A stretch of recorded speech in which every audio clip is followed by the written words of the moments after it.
Nectar, welcome. You're from Canada, and I really do appreciate that. For sure. Happy to be here.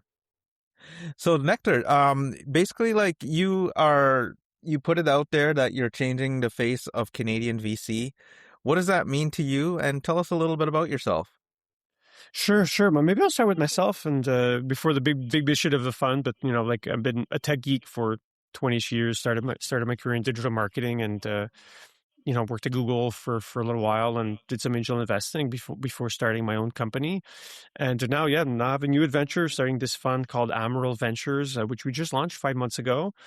And it was a hell of a difficult time to start a new VC fund in Canada. It took us like 3 years to fundraise, and a lot of existential questions like, why the hell are we doing this? Like, why are we spending all this time, to start a fund? And we realized that there's just not enough VC capital in Canada, right? So it's more of a question of not like changing it. It's really just helping boost the ecosystem here, having another fund that knows what it is to start a company, understands startups, and knows when to help, knows when to get out of the way, and most importantly for founders, like writes a term sheet, is able to lead around. Like that's the biggest thing that's really missing in the country right now. And I kind of remember when this was happening on the timeline. It was like around when OpenClaw had come out, and some of the models had started getting into where they're actually useful for day to day sort of automation and stuff. And that whole scene changed where businesses just are different. And founder CEOs were becoming more on the scene. Um, but Canada itself, being a Canadian myself and having grown up here, having grown up in the Waterloo area I went to McMaster, so the Hamilton area. A lot of engineers, a lot of tech people, a lot of talent goes down south. So talk about that brain drain. It's been happening since I was in high school, a long time ago. So tell me, what do you know about that, and how are you trying to change it? Yeah, well, it's an obvious thing, right? You pointed out, Johan, that like a lot of the best and brightest leave, and part of that, like in my role, is like I see founders, I get term sheets from American investors, and you know what, founders should get the best possible terms and best possible partner they can, right? So I'm not, it's not a knock on the founders, it's a knock on there's just not enough capital locally. So there's one thing, and then two is the reality of the matter is like all the tech's being built, like a lot of the big generational companies are in the U.S., right? So that attracts a lot of smart people that are not necessarily ready to be founders, are not considering the entrepreneurship path, and but want good safe jobs that pay well. And that's much more present in the US, right? So what's the joke is San Francisco is just a wrapper on Waterloo, right? So it's normal that these things are happening. It's just like the state of the chessboard today. So I think what we're trying to do, and a small part of the chain, is like if we have more tech companies here, we could probably get people that want to stick around, that maybe ascribe more to the values of this country. That hey, if I don't need to leave, to have a high paying, salary somewhere else, or hey, I could actually start a company. It is possible to do it, right? It's like I said, it's not a perfect environment. There's still a lot of work to be done, but small steps towards building, more companies here, I think is a good thing. The end state of how I like to describe it is that we have one big tech company in Canada, right? Like the big one bigger, 200 plus market cap company. We probably need at least 10 or a dozen more to just build a more vibrant ecosystem, right? Because then below that, you'll have a lot more, obviously, like 50 billion and 10 billion and, unicorn companies, like it'll just be more of a bigger tech industry as a whole, right? I think I know which one it is. It's Shopify. I mean, it's the only one. But like the others are banks pretty much, and insurance institutions, and that's the state of business in Canada pretty much. Yes, and you're right. We do need to change that. And tell me about like what do you see as the biggest challenges ahead for making inroads into that? Um, well, like in my role, like obviously, everything I see is, like what's the expression? If you're a hammer, everything's a nail, right? So I think part of it is like, hey, more money pouring into like funds like myself, like that's obviously super biased. But part of it is also just building the ecosystem here, right? So showing people that it is possible. Like I've met a bunch of very successful founders that have built companies here that have made it and, built here, but are on the global stage. So part of it is like just showcasing that it's possible, right? So I think a little bit of one of the arrows in our quiver is trying to do some marketing, trying to do some media and events to help promote the ecosystem. We're not the only ones. It takes a village, as they say. So part of it is just like the positive Canadian propaganda. It's like showing people you can do it here. And if you follow, like I spend too much time on Twitter, and it's like a lot of the vibes end up being negative. It's like, but why? It's like quality of life in Canada is great. When there are no bombs falling, you can do it here. Like there's like writing software is done at your, like in the office. Like there's no other reason. And there's a lot of like misconceptions. Oh, you have to be a Delaware corp in order to get funding from the USVC. It's not true. It's like, I don't know where that's written, but that's not 100% not true. So I think part of it is demystifying it for the founders as well that are building. And like I said, if they want to move and like go there, like of course, like it's a very vibrant ecosystem. But my job is like, how can we help make it more attractive for people to stay? Yeah, and are you seeing any sort of narrative for people high net worth and bigger investing in Canada? Like what are their reservations? Um, the way I like to broach this question is that we're not the valley. Let's not pretend we are, right? Like there's just way more capital available, and it's like it's the analogy is like French wine. Like who has the best wine in the world is the French, right? And the reason is because they've been doing it for multiple generations, right? So it's the same thing in the valley. Like it's literally since the 50s and 60s that this whole tech industry started there. We are on like there may be generation 12, 13 of building, exiting and reinvesting in tech. We're at like 1.5, 2, right? So we're less mature, right? We're an emerging Yeah. ecosystem compared to Canada, right? So it's normal that the pockets of money that we have aren't used to investing in tech, right? So I think it's starting to change. Like we saw with our fund, more than a third of our capital base came from founders, from tech founders that had exited, that had success, that believe in our mission, what we're trying to do. We have like 51 private LPs, and majority are tech founders, like the operators. But there's still, there's a little bit of a misconception. It's not enough money in capital. It's like, it's not true. It's like we're a rich country here. It's just the chunk of the money isn't going into tech for a large Right. extent. So I think part of a lot of the money does come from government, which is a Hmm. good and a bad thing, and I could probably talk about that. But we need to attract more private capital for sure, right? So I think that's a key thing that needs to happen. So the narrative is like, yeah, there's French wine down in San Francisco, but there's some great sweet Niagara region dessert wine up here in Canada, right?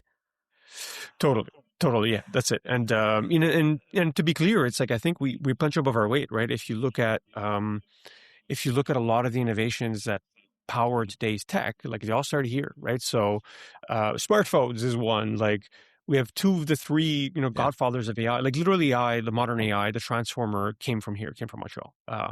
But we haven't been as good. Obviously, the common trope is Canada's not good at commercializing, and it's kind of true, right? Like we're good at the R&D science stuff, but we're not good at building companies as a result, right? So I think there's groups like Vector Institute Yep. and Mila that are really trying to change that with their venture programs and get a lot of the people that would be sucked down south to stay here and start companies. And we're seeing some of those successes emerge.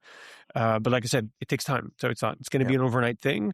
I think we could probably accelerate that faster than having to wait, multiple generations, because we already have all the raw ingredients are in place. Yeah, so let's continue. There's a meetup place in Waterloo, and I'm part of it. It's like a co-work space. And I go there, and there's just a cool culture up there, a builder culture. Very cool things happening when people get together and they meet with other like founders. Just an interesting place to be, especially around that region. Um, so we do have a good culture here. It just takes that growing up, or it just takes that initiative for people to see the vision in it. So I'm glad people like you, Nectar, are leading this charge. Talk about like some of the ideas that you've seen that you're like, no, this is not going to work. Like to help some of the founders that are developing right now. I'm not going to have a very good answer to this question, right? Because I think the one thing I've realized is no one knows. Like everyone's pretending, everyone's trying to fight for status. So there's not like, oh, if you're doing idea X, it's stupid, because it's like the history of venture is littered with successes of like people that said like this is a dumb idea, don't do it, right? So who am I to say, like, especially like sitting on the sidelines of you shouldn't try to do X, right? So like a lot of people told the founders of Airbnb is like this is the dumbest idea I've ever heard. No one's going to sleep on a stranger's mattress. The smartest investors in the world, right? So I'm not one to criticize and say, hey, you shouldn't try X, right? So I think the path is you have to follow the reality in front of you, right? So you have to know it's like, are people, demanding your product or not, right? So like that's really the one thing that matters. Like, well, customers you use the solution that that you're coming up with, right? So do you have some kind of unique insight into a new behavior, new emergent behavior that you think you can capitalize on and build a company around? So I think that's really the core of it. So I would say it's like startups, as you know, it's like a lot of it's experimentation, starting with A and then you end up with B. Right. Look at the guys from that started Slack, like Stuart Butterfield. It's like we're doing a video game, and it's like, oh, we need an in-chat interface for the video game, and that became Slack. But it's like if you told me at the beginning, it's like, oh, this video game pitch is so stupid. It's like, right? Yeah. So you ultimately what it boils down to is like it's the quality of the founder and like do they have some Yep. kind of idea, some kind of area they're working on that's unique, that's insightful, that they can build something. And yeah, I'm not going to be the one that says like don't do this. And I just being part of startups as well too. It's about the character of the founder and how they can pivot, how they listen, how they're coached, their sense of urgency, things like that. And it's probably something that you see as well, maybe. Yeah, totally. And there's no one archetype, like Yeah. some founders are headstrong. I'm not coachable. I'll do my thing. Other people are very open to feedback and will adjust. And it's the color of the skin, the age, the gender, all these things are irrelevant, right? It's really the quality of that person's ideas and their grit, their resilience, and working through challenges. That's really the ultimate stress test. What have you learned to walk away from? What type of founder archetype? Like it's a very personal thing, and I'm new to VC, so I'm like, oh, the grizzled veteran that's done this, right? So we have a style of investing that we like and that we're trying to put forth, and different funds have different styles. And like for the founders that are looking at fundraise, it's like you gotta have to know like the stage, the sector, all these things. Like who do you want to work with long term? And so the founders I like to work with are ones that want to partner with people for the long term that are not necessarily focused on just transactional side. It's like Hmm. we like to be in the trenches, be there for important strategic decisions and help out. And for people that are like, that's great, just give me a check and go away. It's like, that's not exciting. Like for me, it's like, I'm also a founder of this fund. So I like to be involved and help startups as much as I can. And also have the presence of mind to get out of the way if I Hmm. need to, but I also don't want to get out of the way entirely. That's not, that's not why I started this thing. I started to be involved and help and use my network, use the fund's connections to be as, it's a small inflection, but like the founders are doing 99.9% of the work. If we could help maybe just a bit at the right time, that can have an Right. outsized impact. That's what we're trying to do. So we're not trying to get in their shoes. Yeah. Um, what did you learn from building up that business in Montreal with Google that's helped you today? Yeah, it was a sales job. So that was before I started my first company. So I learned how to do sales. So it was like, and within a big structured organization and, what it takes. And you meet a lot of people and make friends. And I also saw what world-class engineering culture looks like, Hmm. the geeks the geeky culture that, has made Google such a success, right? So there's a ton of lessons. And also maybe I've learned more on the personal side of like what I don't want for me. It's like, maybe I don't think I'd be a good future employee anymore. Having Hmm. started a company and starting Amiral of like never say never, but for like being a small cog in a big machine wasn't for me. Yeah. So I learned that like even if Google had like the most insane compensation, all the the external vanity of oh wow you work for Google and like in your social circle it brings you this outside validation, but realize like it's not a long term motivator for me. I resonate with that. I used to be an employee of JP Morgan Chase, and it's like I felt so small within that company, and I totally get that. Um, yeah. I wanted to hit on a point you said about sales. How important is it for a founder to know how to sell? Uh, well, okay. So again, it goes back to maybe I'm too like the one thing I learned. Like I used to run a strategy company before, and like doing like helping companies figure out what to do. And I've learned one thing is that there's no right answer for anything, right? So the example I said before, like some founders are just like insanely technical and like build something. It's like, how good were the founders of Google in sales? Like 0 on 10, right? Like literally they were not like, but they Mm. had this like insane skill of building the future, like that came, like, I know that's a very obvious example. So I think it depends on what you're building. If you're building something that's like product led, the product's the core innovation, like it's maybe not as important. Then maybe hire someone, like have a co-founder that's good in sales or a head of sales, etc.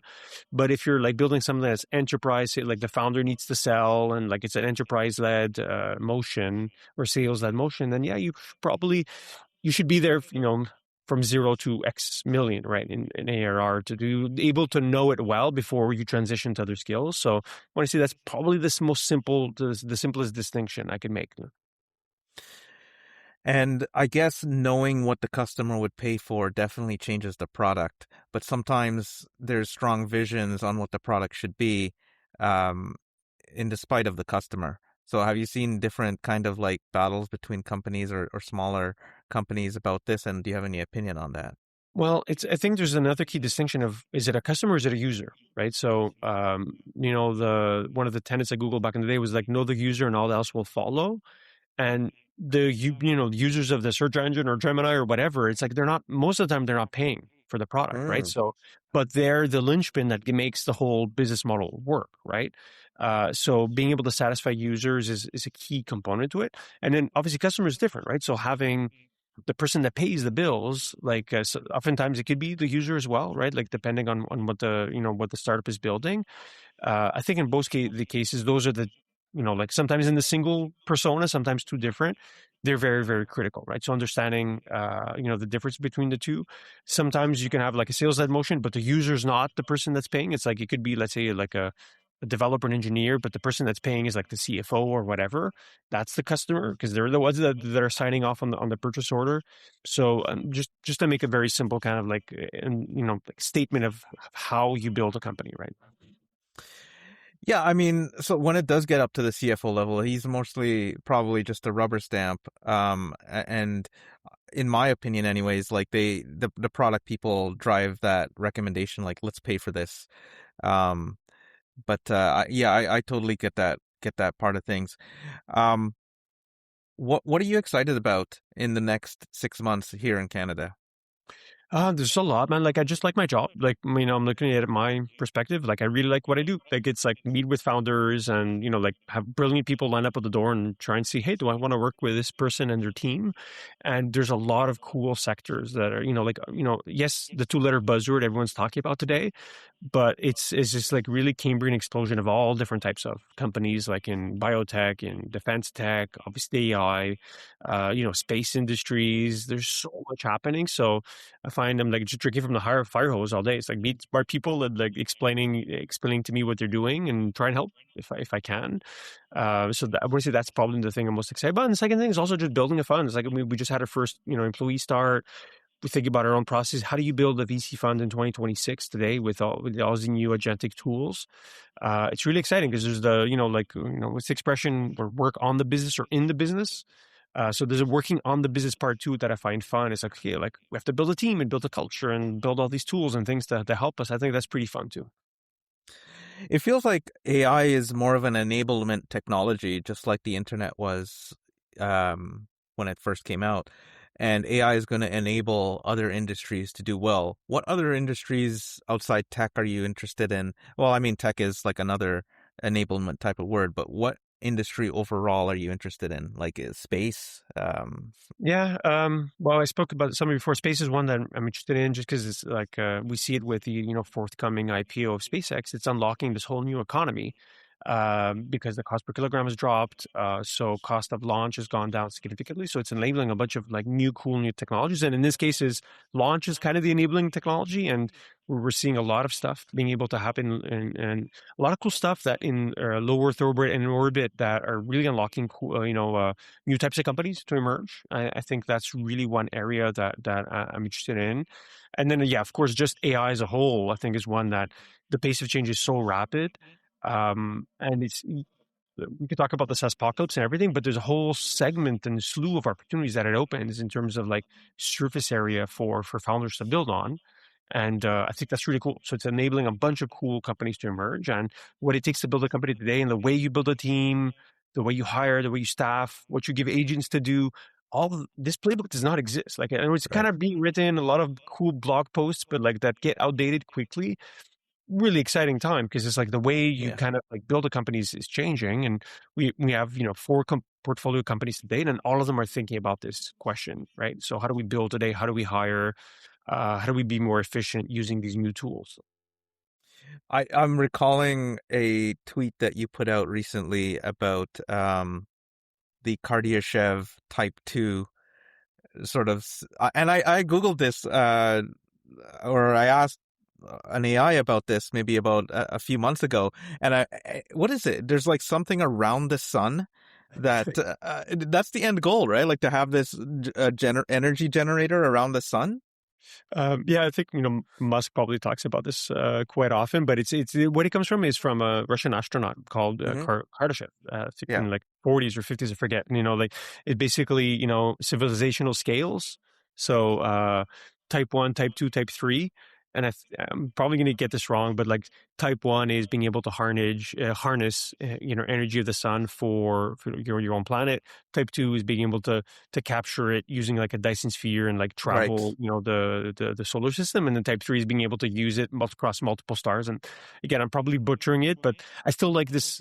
For me, it's the general notion of harnessing energy from the sun to just build like epic cool stuff. So we're seeing it in terms of like you know um, solar power, right? Hmm. They could, since 1970, the cost of a solar panel has dropped by 99.7%, right? Like Right. it's trending asymptotically down to zero because like like power of the sun is like literally free all day, right? So just our ability to harness it. um for startup land, I know this is like kind of hyperbolic. I gave it as a hyperbolic example on Twitter, but I like this idea of like, how do we just build more stuff that's kind of the future, right? So Yeah. I mentioned space, like we're talking to companies building like just like science fiction stuff, and we're seeing it in like biotech and health today as well. There's so many different areas. Like, hey, let's cure cancer, right? Like the founder of DeepMind just raised like 2 billion for his company Isomorphic Labs that is really trying to use AI to help solve some healthcare in essence. So yeah, I think it's like we're getting to the point of like the future is going to look way weirder than Yeah. we can imagine today, and we're just at the start of it. Yeah, and it's one of the reasons why I created this podcast and named it after Carl Sagan's Pale Blue Nexus, so how we saw the Earth from space. I'm very interested in space tech, and I saw like Nvidia is putting out chips out on what did it look like? It looked like some kind of spacecraft out there, and they're putting chips out there, and they're harnessing energy from the sun to run the GPUs. It's really interesting how people are just kind of thinking about things these days. Yeah, well, like it's been announced by SpaceX and Google. Like it was an article in Wall Street Journal yesterday of like their plans to put compute in space, right? And so I won't give away which companies we're talking to, but there's some that are trying to do something similar, maybe a different angle to that specifically. So NVIDIA GPUs are already in space, like it's already a thing. They're already on certain satellites. So we're seeing more launch companies come out. Like there's one in I had the founder of Reaction Dynamics on my podcast recently, and he's building a launch company here out of Montreal. Like really, really cool company. So yeah, that whole sector right now is like set really to kind of grow off. And there's a lot of use. People are like, oh, why'd you invest space? No, but it's going to help things here on Earth. Like I think just people don't realize it yet. Yeah, even from a commodities perspective, it's far out there, but there's asteroid mining. Like, there's definitely gold isn't the most rarest resource in the world if you consider like you can mine an asteroid for it, and maybe trees are the more rare than and gold. So wood, like there's just certain things that once you go out of this pale blue planet that we're on and you step out there, it just becomes an entire new world, pardon the pun, but like space is the next frontier in my opinion. Yeah, I don't want to get too much into like the abundance porn, right? Like you could follow the Yeah. abundance podcast if like if you want to get into like all the all these amazing things. It's like the future's not written, right? So shit can still go sideways, we Mm, still have to, it's up to humans to, people and societal choices that we do things in the right way. So I'm not trying to say it's all going to be this utopia. I right, much believe the utopian outcome than the dystopian one, but it's not a sure thing. So there's a lot of work still left to be done, right? So I think it's up to us how we decide to do it, right? So I'm not trying to gloss over the real, humanitarian problems that we still have. right. But obviously the reason I'm in this sector is because I believe this stuff's going to help, right? So that's kind of my viewpoint. Yeah, I might have a naive outlook because I've watched too much Star Trek over the years, and I feel like SpaceX is probably going to be like the Federation or something like that. But yeah, I agree with you, and a very pragmatic outlook there, Nectar. Yeah, thank you for coming on today. Appreciate the time. Tell us about your podcast before you go, and the type of guests that you're having on. Sure, sure. It's like this neat little podcast. I've been doing it for 10 years. And for me, it's like a selfish reason to just meet founders and meet smart people and learn from them. It's called Flagship. They have an original name. It's just the name of my fund in English. The name of my fund is Amiral. And in English, that means flagship. And kind of get the idea of what we're trying to do with the fund is build the next big Canadian flagships. So if you're, trying to, highlight Canadian founders, Canadian investors on the pod, and try to build an equivalent media ecosystem to, the US. I obviously follow a lot of the US ones, but they have their whole star ecosystem. Just trying to build something here like that, right? So if you're a Canadian founder, you could listen to hey, what are the people building here and the ecosystem, and have them on and learn about what they're doing here. That's awesome. And where can we catch up with you on? I think you're active on X, right? I am, yeah, just my first name on X or on the LinkedIn. So tend to be more unfiltered on X. Yeah. Well, thanks, Nectar. Appreciate you coming on, like I said, and we'll talk again soon. My pleasure. Thanks for having me on.